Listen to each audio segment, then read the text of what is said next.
Get over here!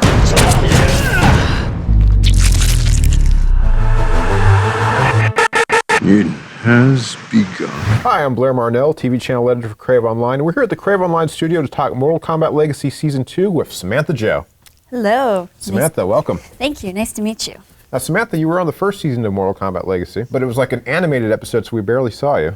Yeah, you know, I think Legacy Season 1 definitely had a tighter shooting schedule, so there wasn't as much footage captured, but I think Kevin was pretty brilliant in creating that whole animated sequence, because Edenia and Outworld is already a fantastical place, so it suited that whole idea of it being another world.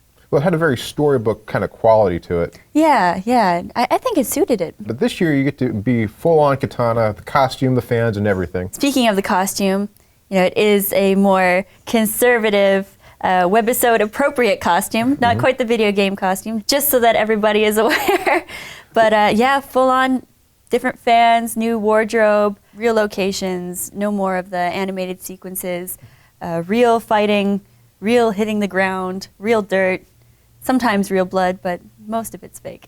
You mentioned the costume. They've only gotten skippier in more recent years. Your costume's actually pretty close to what she wore in like Mortal Kombat 2. Yeah, definitely. And I was so happy about that because when I thought about it, Katana and Mileena are princesses, but they're assassins. And I don't know if an assassin can quite do her job if she's worried about wardrobe malfunctions.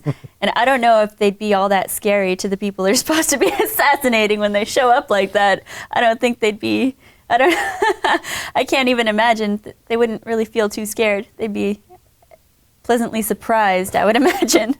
But I think the wardrobe was completely functional and it suited the characters, and I thought it was a really great choice. Now for Katana, do you have a favorite fatality? I love Kitana and I like the fans, but I have to say, I love all of Goro's fatalities. I don't know, I think it's just the monstrous and the forearms and lifting people over his head and spinning them and slicing them up. I don't know, I think his fatalities are so much cooler. Is Goro in this season? I won't say that. I have to keep that, you know, I don't want any spoilers to be leaked, but I think it would be a little bit difficult to do Goro given how much visual effects would be involved in just the actual production and actual making of him. You can't really just get a tall guy in here and stick a couple arms on him. That might look a little funny and take you out of it. I think they used an animatronic Goro in the first Mortal Kombat movie. And that didn't look half bad to me. I mean, I've watched it again recently, and maybe it's just because I like Goro so much. I think he's probably my favorite character. Well, if you watched the original Mortal Kombat recently, did you base any of your performance on Talisa Soto's take on Katana? I respect her so much, and I think she did a fantastic job. But I did really want to try and, you know, come up with something from myself. They should bring her back as Sindel. I agree. I would love that. I'd love that so much. You should tell Kevin that. You should tell Warner Brothers that. Well, if we can get him in here, we will. Yeah, let's do it. In Season 2, does Katana get to interact with anybody other than her sister or Shao Kahn? Most of her interactions are with Mileena, just because in Legacy Season 1, a lot of her backstory was with Mileena, and there's that whole sibling rivalry. And I think a big part of why she is the way she is because of her sister and how she grew up. So they do stick to that, and we get to go deeper into that whole family dynamic between the two sisters.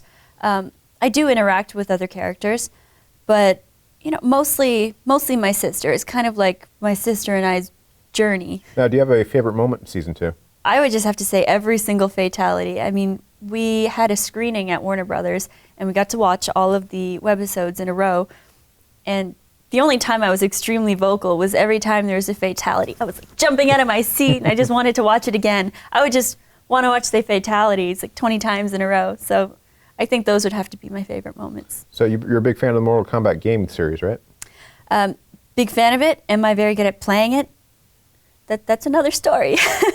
We can't all be championship gamers. That's very true. I try, I really do, but I think the first Mortal Kombat game was easiest for me just because it was more simple and easier for my non-gamer brain to understand. Now, do you have a background in martial arts? I do. I've been doing martial arts since I was about 4 years old. I started with jiu-jitsu. My mom was my instructor, so you can imagine how that went. But I did that until I was about 11 or 12.